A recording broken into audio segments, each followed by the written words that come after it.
Hi friends, welcome to annamsrecipes. இன்னைக்கு கடலை பருப்பு சட்னி எப்படி செய்யலாம்னு பாப்போம். இதுக்கு இந்த மாதிரி ஒரு pan வச்சு 1 டீஸ்பூன் அளவு எண்ணெய் ஊத்திக்கலாம். ஊத்திட்டு இதுல வந்து கடலை பருப்பு வந்து நான் இந்த டேபிள் ஸ்பூன்ல 4 ஸ்பூன் அளவு எடுத்துர்க்கேன். இது 4 ல இருந்து 5 பேருக்கு போதும். இத வந்து போட்டுக்கலாம்.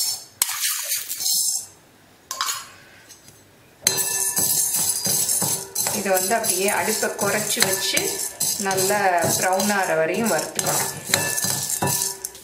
இந்த மாதிரி 2 சின்ன பீஸ் பெருங்காயம் போடுறேன்.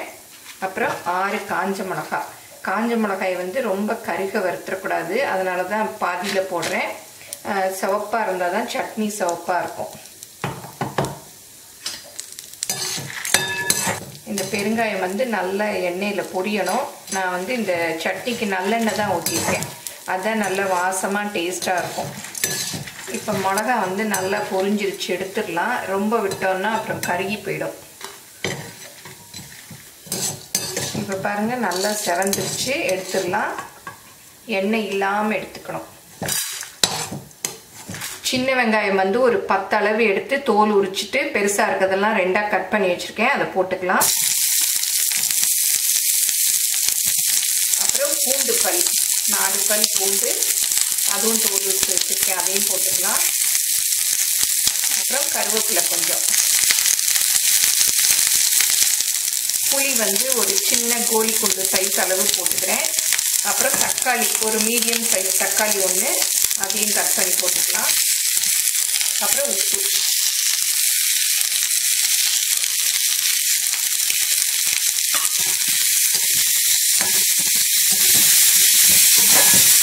இப்போ எல்லாம் நல்லா வதங்கிடுச்சு.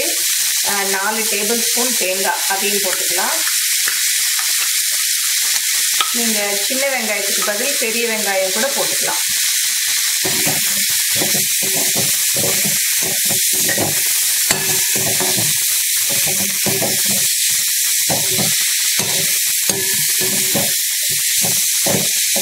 போதும், அடுப்பை ஆஃப் பண்ணிடலாம்.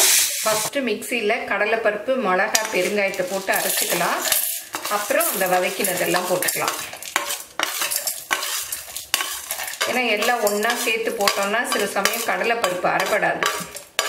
இப்போ பருப்பு நல்லா அரைப்பட்டுருச்சு. இந்த வதக்கி வச்சதெல்லாம் கொட்டிக்கலாம். இப்போ அரைச்சாச்சு பாருங்க. இதை வந்து ரொம்ப மைய அரைக்கக்கூடாது, கொஞ்சம் கொரன்னு அரைச்சாதான் டேஸ்டாக இருக்கும். இப்போ கடலைப்பருப்பு சட்னிக்கு தாளித்து கொட்டிடலாம். கொஞ்சமாக எண்ணெய் ஊற்றி கடுகு, உளுத்தம்பருப்பு, கருவேப்பிலை போட்டு பொரியவும் அதில் ஊற்றிடலாம். இப்போ பாருங்கள் எவ்வளோ சீக்கிரம் கடலைப்பருப்பு சட்னி ரெடி பண்ணிட்டோம்.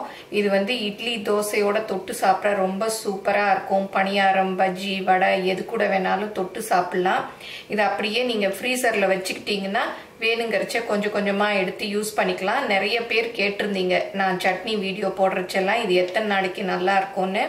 இது வதக்கி அரைச்சிருக்கிறதுனால ஃப்ரீசருக்குள்ளே வச்சுக்கிட்டா ஒரு 2-3 நாளைக்கு நல்லா இருக்கும். நம்ம வேணுங்கிறச்ச எடுத்து யூஸ் பண்ணிக்கலாம். இதை எல்லாரும் செஞ்சு பாருங்கள். எப்படி வந்ததுன்னு உங்கள் கமெண்ட்ஸை சொல்லுங்கள். தேங்க்யூ.